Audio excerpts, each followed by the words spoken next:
Assalamualaikum warahmatullahi wabarakatuh. Jadi di kesempatan kali ini saya Yogi Ardiansyah kelas 12 TKJ 1 akan memberikan penjelasan tentang materi NAT. Network Address Translation atau NAT merupakan sebuah sistem untuk menggabungkan lebih dari satu komputer untuk dihubungkan ke dalam jaringan internet hanya dengan menggunakan sebuah alamat IP. Sehingga setiap komputer di dalam NAT ketika berselancar di internet akan terlihat memiliki alamat IP yang sama jika dilacak. Dengan kata lain, sebuah alamat IP pada jaringan lokal akan terlebih dahulu ditranslasikan oleh NAT untuk dapat mengakses IP publik di jaringan komputer. Sebuah proses transaksi ini, maka pengguna tidak dapat terhubung ke internet.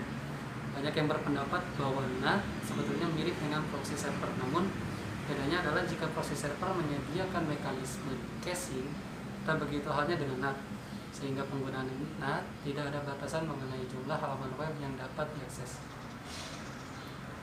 Cukup banyak pengguna NAT yang memanfaatkan sistem ini.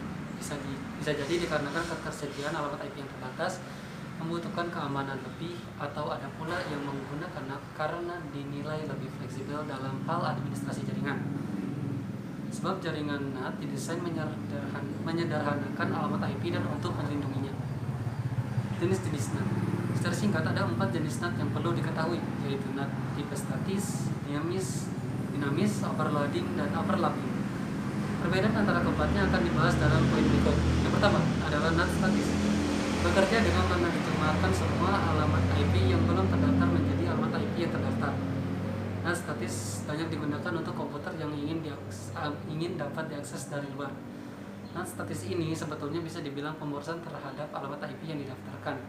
Sebab setiap fase komputer dipetakan untuk satu alamat IP terdaftar, sehingga jika ada banyak komputer yang didaftarkan, tentu semakin banyak pula alamat IP yang masih tersedia. Kekurangan lain dari NAT statis adalah kurang aman dibandingkan NAT dinamik. Sebab setiap komputer memiliki alamat IP tersendiri, dan akhirnya resiko penyusup masuk langsung ke dalam jaringan private lebih besar. Yang kedua adalah NAT dinamis. Berbeda dengan NAT statis, NAT dinamis bekerja dengan mendaftarkan beberapa komputer ke dalam satu kelompok dengan alamat IP yang terdaftar yang sama, sehingga nantinya ada beberapa komputer yang memiliki kesamaan alamat IP terdaftar. Keuntungan menggunakan NAT dinamis ini tentu lebih amannya penelusuran di internet. Ketika ada penyusup yang ingin menembus subkomputer Anda yang menggunakan NAT dinamik, maka penyusup tersebut pasti mengalami kesulitan. Sebab alamat IP yang diasosiasikan ke suatu komputer selalu berubah secara dinamis. Walaupun begitu, NAT dinamis juga memiliki kekurangan, yaitu jika semua alamat IP sudah terpenuhi dan terpakai semua, maka jika ada penambahan komputer lain, komputer tersebut tidak lagi dapat terhubung ke internet melalui NAT. Ketiga, overloading NAT memungkinkan lebih dari satu klien terhubung menuju satu IP publik, namun pada port yang berbeda. Sehingga saat NAT menerima permintaan dari klien untuk dihubungkan kepada server, NAT kemudian akan menentukan nomor IP dan port untuk klien tersebut. Keuntungannya adalah walaupun sebuah nomor IP telah digunakan, namun masih bisa dipakai untuk klien lain sebab berada dalam port yang berbeda. Yang keempat adalah overlapping NAT. Bentuk NAT yang melakukan penerjemah dua arah, terutama jika terdapat nomor yang sama antara IP publik dan lokal. Agar tidak terjadi konflik, maka NAT mengubah nomor IP publik menjadi nomor yang tidak terdapat dalam jaringan lokal. Fungsi NAT. Ada beberapa fungsi NAT, yaitu melakukan penghematan terhadap IP legal yang disediakan oleh Internet Service Provider atau ISP, meminimalisir adanya duplikasi alamat IP dalam jaringan ketika terjadi perubahan jaringan, menghindari proses pengalamatan kembali, menambah fleksibilitas untuk terhubung dengan jaringan internet, melakukan peningkatan terhadap keamanan sebuah jaringan dibandingkan dengan aplikasi alternatif seperti proxy. Penggunaan NAT memberikan fleksibilitas dan performa yang lebih baik. Walaupun begitu, di balik semua fungsi dan kelebihannya, sebetulnya ada juga beberapa kekurangan yang mesti dirasakan pengguna NAT. Seperti misalnya mengalami delay switching ketika proses translasi, kehilangan kemampuan melacak IP end-to-end, dan juga beberapa aplikasi yang menolak bekerja saat menggunakan NAT. Cara kerja NAT.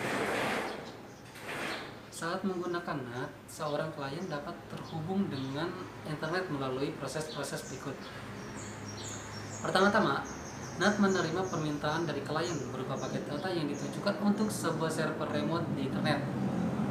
NAT kemudian mencatat alamat IP klien lalu menyimpannya ke dalam tabel prestasi alamat. Selanjutnya, alamat IP komputer klien tersebut dibawa oleh NAT menjadi nomor IP NAT. Lalu NAT lah yang akan melakukan permintaan kepada server. Server kemudian merespon permintaan tersebut. Dari sudut pandang server, yang terlihat adalah alamat IP NAT, bukan alamat IP klien yang meminta data bersangkutan. NAT menerima respon dari server, lalu melanjutkannya dengan mengirimkan ke alamat IP klien yang bersangkutan. Keempat tahapan tersebut terjadi berulang-ulang sehingga walaupun klien komputer tidak memiliki alamat IP publik, namun tetap dapat mengakses internet. Demikianlah penjelasan mengenai pengertian NAT beserta fungsi dan cara kerjanya. Semoga menambah wawasan dan pengetahuan Anda untuk mengakses internet dengan lebih aman dan efisien di masa mendatang. Saya Gardiansa. Sekian, wassalamualaikum warahmatullahi wabarakatuh.